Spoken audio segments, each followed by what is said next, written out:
ओम शांति। आज 29 जनवरी 1975 के अव्यक्त महावाक्य हैं। टाइटल है परखने की शक्ति के प्रयोग से सफलता। आज की यह सभा राज ऋषियों की सभा है। जैसे मधुबन शब्द दो बातों को सिद्ध करता है, एक मधुरता को और दूसरा बेहद के वैराग्य वृद्धि को, ऐसे ही राज ऋषि शब्द का अर्थ है राज्य करने वाले, बेगर टू प्रिंस।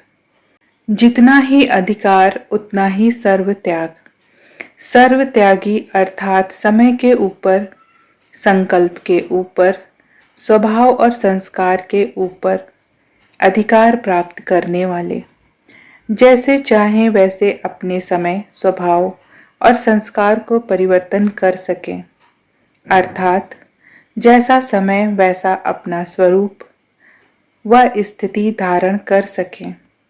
ऐसे राज ऋषि अर्थात सर्व अधिकारी और सर्व त्यागी बने हो। जन्म लेते ही कर्म प्रमाण, श्रेष्ठ स्वमान प्रमाण, राज ऋषि का मर्तबा पद बाप दादा द्वारा प्राप्त हुआ है ना। सर्व अधिकारी बन गए हो या अभी बनना है, क्या समझते हो?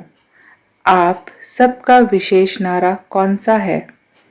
जब जन्मसिद्ध अधिकार है तो जन्म लेने से ही प्राप्त है, तब अधिकारी तो बन ही गए ना। नॉलेजफुल अर्थात मास्टर ज्ञान सागर। जब मास्टर ज्ञान सागर बन गए तो नॉलेज अर्थात समझ से अधिकार प्राप्त होता है। समझ कम तो अधिकार भी कम। नॉलेजफुल तो होना।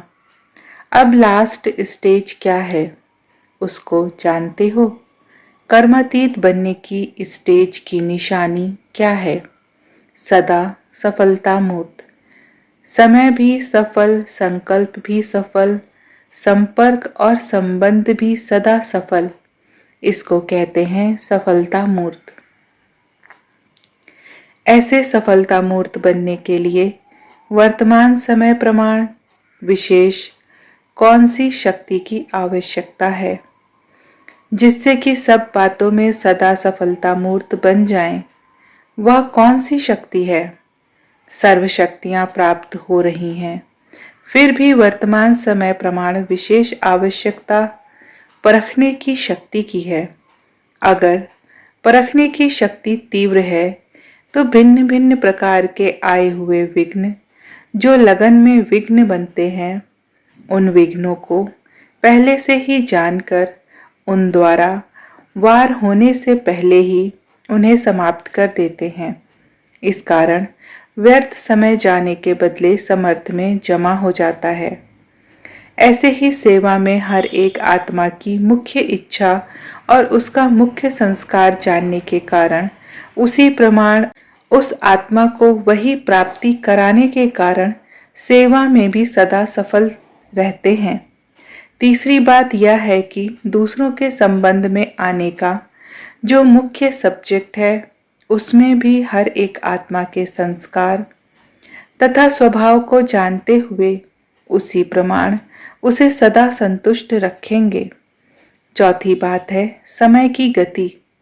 किस समय कैसा वातावरण व वायुमंडल है और क्या होना चाहिए, इसको परखने के कारण समय प्रमाण ही स्वयं को भी और अन्य आत्माओं को भी तीव्र गति में ला सकेंगे और जैसा समय वैसा स्वरूप धारण करने का उमंग और उत्साह भी भर सकेंगे तथा समय प्रमाण नॉलेजफुल और लॉफुल या लवफुल भी बन तथा बना सकेंगे और इस प्रकार सदा सफल बन सकेंगे, क्योंकि कभी लॉफुल बनना है और कभी लवफुल बनना है।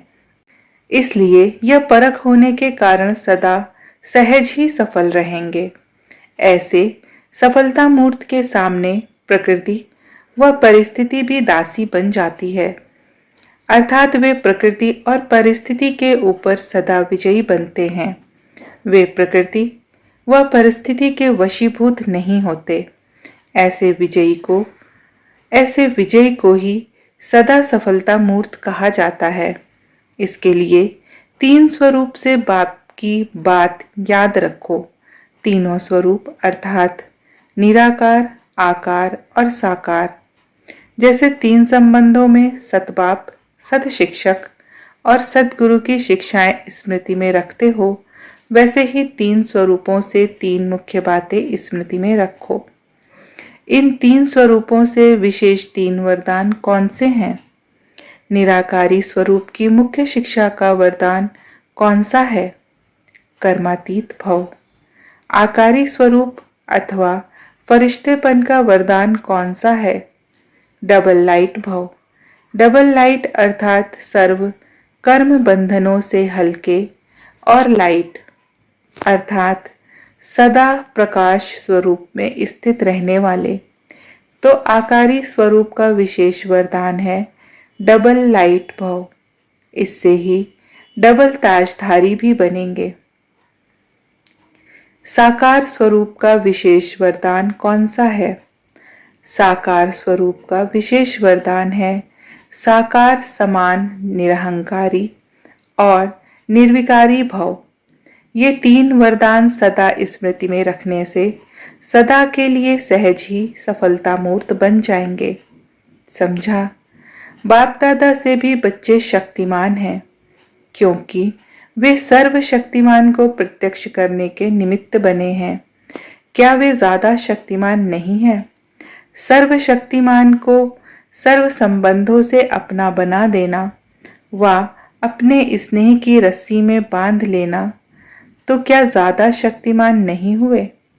बल्कि अथॉरिटी को वर्ड सर्वेंट बना देना, इसके निमित्त कौन? समीप व सहयोगी बच्चे।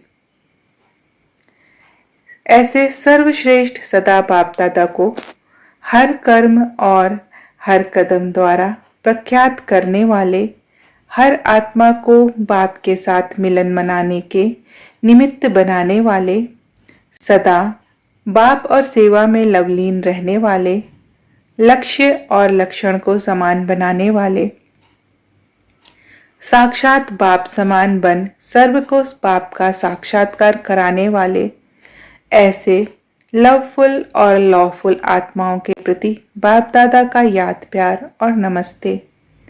ओम शांति।